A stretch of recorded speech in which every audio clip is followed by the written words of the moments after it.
Salut à tous, moi c'est Mathieu Goujon, membre de l'équipe de Parasurf. Bienvenue à Surf pour tous et toutes.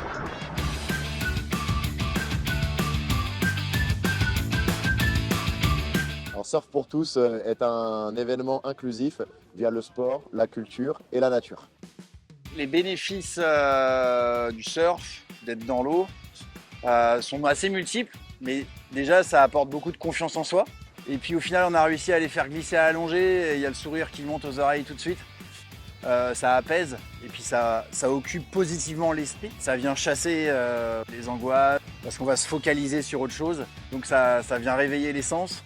Alors la glisse elle peut être allongée ou debout. Et puis derrière je pense qu'ils vont ressortir et voilà, le mot confiance en soi c'est vraiment le maître mot. Bon, je pense que c'est avant tout du dépassement de soi, de l'appréhension de l'eau, être bien dans son corps, dans son sport, dépasser ses limites, essayer une nouvelle chose. Du surf. Mais j'ai réussi quand même. Bonjour Maïla. Alors qu'est-ce que tu t'apprêtes à faire? C'est un temps magnifique. La vue est belle. On est venu avec une vingtaine de personnes qui sont en situation de précarité.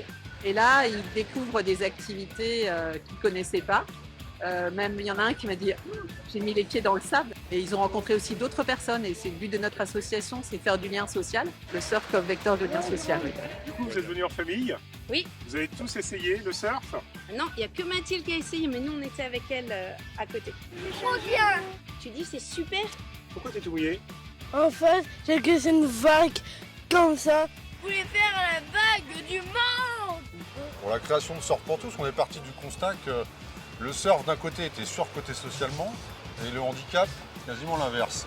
En faisant un mix de ces deux champs, en fait, on pouvait obtenir une approche assez intéressante avec une valorisation de l'estime de soi, un développement, un apaisement pour l'esprit et puis un bien-être pour le corps en général.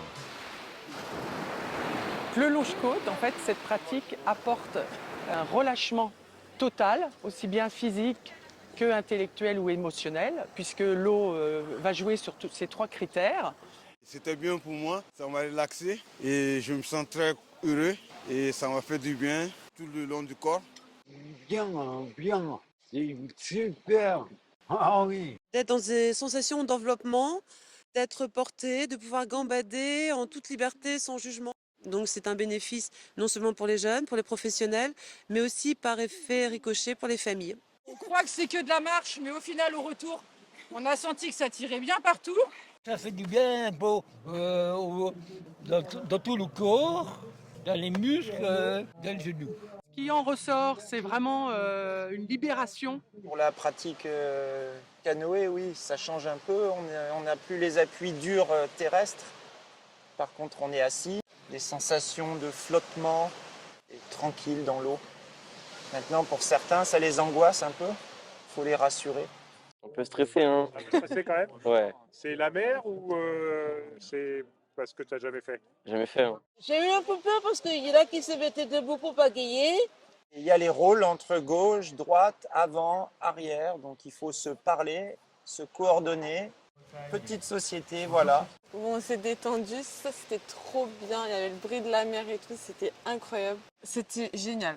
L'originalité de cette édition 2024, c'était d'inviter les partenaires d'éducation à l'environnement pour qu'ils puissent proposer des sorties sur site pour découvrir les milieux naturels qu'on trouve sur ce cadre maritime.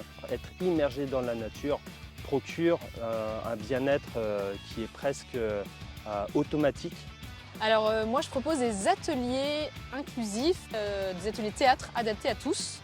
Arriver à jouer, à en rire quand ils se trompent. Au début de séance, je vois déjà que c'est un peu réservé, mais c'est normal parce qu'ils ne me connaissent pas. Par contre, j'ai souvent le retour des éducateurs qui me disent mais normalement, il ne parle pas du tout.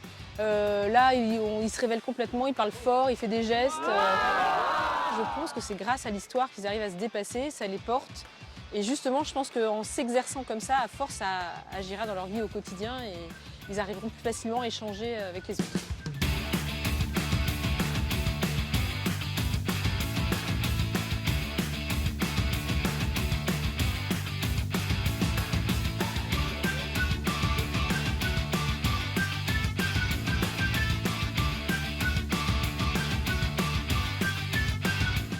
Vraiment un bon moment d'échange et d'inclusion, ce qui est, moi aussi, j'ai un petit handicap, quoi. J'ai eu un accident de moto, donc je ne suis pas né handicapé. Je le suis devenu. On ne sait pas à qui parler, on ne sait pas qui aller voir, on ne sait pas vers qui se tourner, on ne sait pas ce qu'il est possible de faire.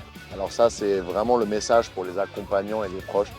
Vraiment, vous êtes la majeure partie du job parce que c'est les autres notre pilier, c'est les autres notre moteur en fait aussi. Je remercie aussi les gens qui font des événements comme celui d'aujourd'hui parce que même si ce n'est pas au quotidien, qui sont avec vous, ils proposent un accompagnement et ça a aussi des petits rappels qui vous disent vous n'êtes pas tout seul les gars, rien n'est impossible. C'est vraiment important ces journées-là parce que ça permet à chacun de, voilà, pendant au moins 2 jours, on trouve notre place, on a des activités qui nous sont dédiées. Le maître mot de la journée, c'est l'inclusion sociale. L'inclusion sociale peut se faire sous plein d'aspects, ludiques et participatifs comme le sport, la culture, la citoyenneté et l'environnement.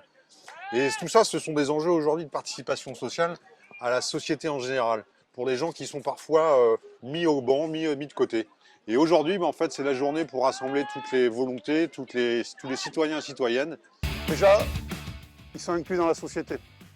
Ce sont des surfeurs. Ce ne sont pas des personnes en situation de handicap. Ils surfent ensemble. Ils ont une meilleure estime de soi. Alors voilà, on change les regards, quoi. On change les regards et eux, ils sont tout juste heureux. C'est juste du pur bonheur. Peu importe la pathologie, le bienfait de l'activité, c'est la baisse du stress, la baisse de l'anxiété, l'obligation d'être dans le moment présent si on veut prendre sa vague, glisser. Ces bienfaits, ils continuent sur quelques jours après la pratique. Pourquoi et comment ça fonctionne? Comment l'eau agit en dehors du sport et du physique? Pourquoi est-ce qu'il y a un impact émotionnel aussi fort avec l'eau? Qu'est-ce qui nous connecte? Donc c'est vraiment la plus-value de la connexion à l'eau, parce qu'il y a une qualité du milieu, parce qu'il y a de la lumière, parce qu'il y a le mouvement de l'eau sur le corps. Aussi, ça nous rappelle notre âge tendre, nos enfances. Il y a tout un tas de raisons propres à chacun qui fait que la nature, en fait, est une alliée thérapeutique. J'ai vu des études sur le surf et l'inclusion sociale. Le surf déclenche une telle bouffée de dopamine que ça peut aider à lutter contre les addictions et à lutter contre l'obésité aussi, bien entendu.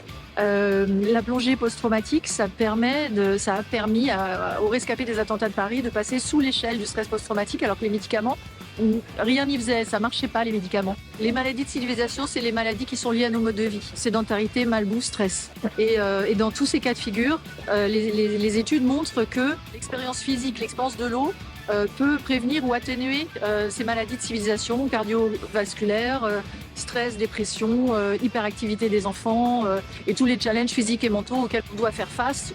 On peut prescrire l'eau, on peut prescrire des ordonnances bleues, on peut conseiller, les médecins peuvent conseiller en fait de pratiquer certaines activités.